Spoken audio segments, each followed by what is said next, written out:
In the quiet village of Umuk, nestled between hills and forests, lived a young girl named Adaeze. She was just 15, a quiet and humble student in SS2 at St. Mary's Secondary School. Adaeze was different, not just because she was unusually smart, or because her eyes sometimes seemed to glow when she was angry, but because of her long, thick natural dreadlocks. Passed down from her late grandmother, her hair was not just for beauty, it carried a mysterious power she herself didn't understand. From her first day at school, Adaeze was a target. Students whispered behind her back, calling her names like a bush girl and Vogbanj. Some even spread rumors that she was a witch. The teachers didn't help either. One even asked her to cut her hair if she wanted to be civilized. But Adaeze always remembered her grandmother's words, "Your hair is your crown, your strength, and your gift. Never let the world take it from you."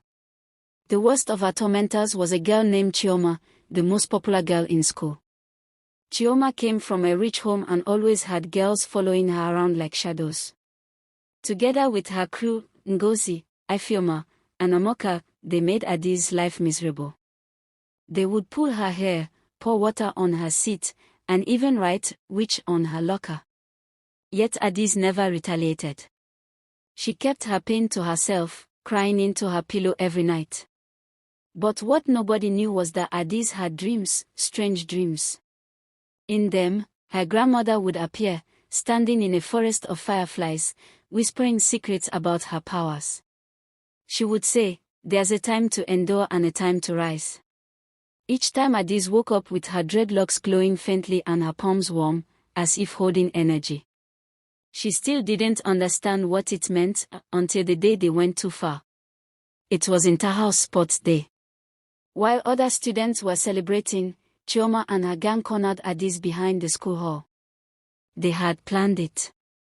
With scissors in hand, they pinned her down. "Let's see if you'll still be special without these dirty ropes," Chioma hissed. As the scissors touched her hair, something inside Adaeze snapped. Her eyes turned fiery red, the earth trembled slightly, and the scissors flew out of Chioma's hand as if pushed by an invisible force. The girl screamed, backing away in fear. But it was too late. Adaeze stood up slowly, her dreadlocks rising like they were alive. Wind swirled around her even though the day was still. Her voice, calm yet thunderous, echoed, "You've mocked me for too long. You've spat on my heritage. Now, you will feel what it means to disrespect the gift of the spirits." The air grew heavy. The ground beneath their feet cracked slightly, and the girls fell to their knees, unable to move. Chioma tried to speak but her voice was gone. Ngozi fainted. Ifeoma wept loudly, begging for mercy. Amoka crawled on the floor, trying to escape, but an unseen force pulled her back. Adaeze walked towards them, her dreadlocks floating like ropes of judgment. But just when it seemed like she would unleash full punishment, a vision of her grandmother appeared before her, only she could see it. "Adaeze," the vision said gently, "vengeance is not power. Mercy is." With tears in her eyes, Adaeze raised her hands and the wind stopped. The ground calmed. Her hair fell gently back onto her shoulders. The girls could move again.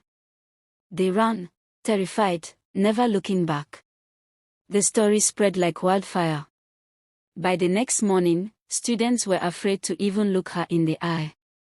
Teachers whispered, and the principal called her parents. But instead of punishing her, they begged her to explain. Adaeze simply said, "I defended myself." She was no longer afraid. With confidence, she walked through the school like a queen. Nobody dared to bully her again. Strangely, students started approaching her with respect, asking her for advice, even friendship. Chioma never returned to school again. As for Adaeze, she began to explore her power slowly, understanding that her dreadlocks were more than just hair, they were a spiritual link to her ancestors. Years later, Adaeze became a powerful healer and protector of her community. People came from far and near to seek her wisdom. She never forgot the pain of being bullied, but she also never forgot the power of mercy. In her compound, under a tall Iroko tree, hung a sign that read, "True power is knowing when to strike and when to forgive." And those who heard her story always left with more than healing, they left with respect. Life seemed peaceful for a while. Adaeze focused on her studies, graduating at the top of her class. She kept to herself, visiting the forest often to connect with her grandmother's spirit. But something started changing in the village. Strange things began happening, livestock disappearing, wells running dry overnight, and villagers falling sick with no explanation. At first, the elders thought it was ordinary misfortune. But Adaeze could sense a darker presence lurking. One night, while meditating under the moonlight, she had a powerful dream. A black vulture circled above her while a masked figure in red stood at the edge of the forest, chanting in a tongue she couldn't understand. Her grandmother appeared again, her face filled with worry.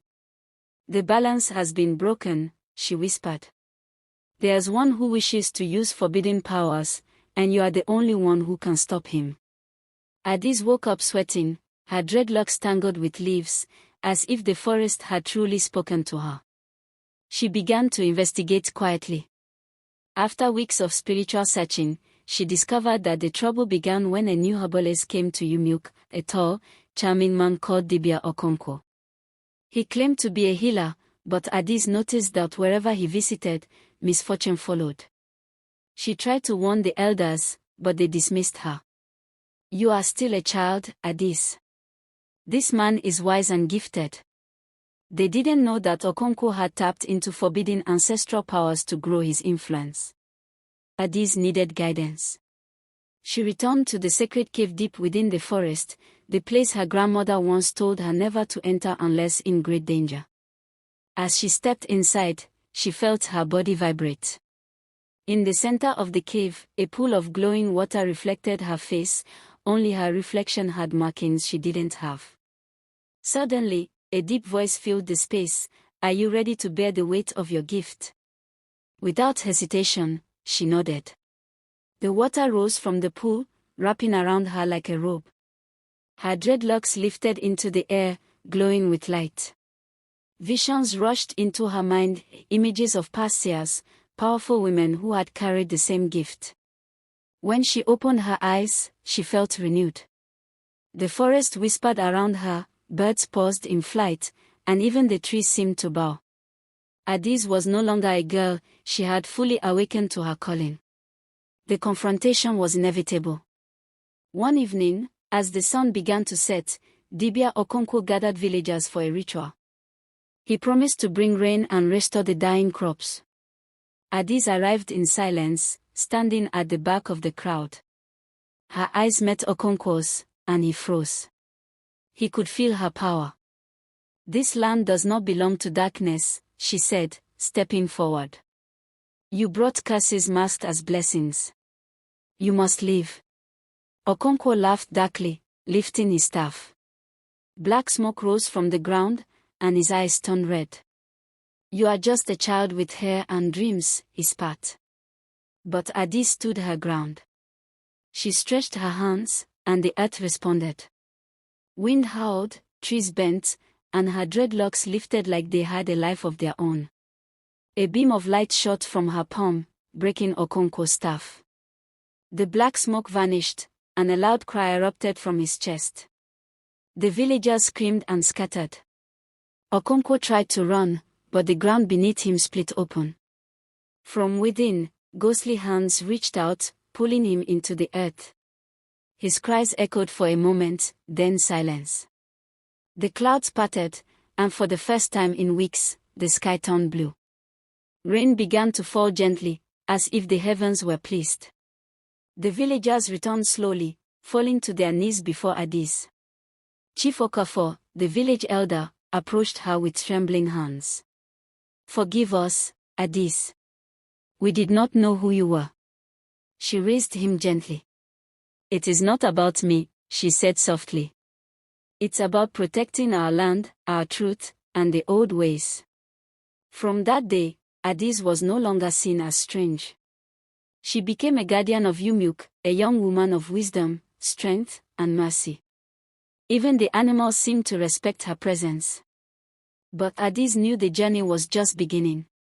As powerful as she had become, the world was still full of those who would use their gifts for evil. She made it her mission to find other young people like herself, those with powers, misunderstood and bullied, just as she had been. She opened a school of the gifted in the heart of the forest, where dreadlocks were worn with pride, and heritage was celebrated. Her story, once mocked, became a legend told by Moonlight, the girl with dreadlocks who faced darkness with light.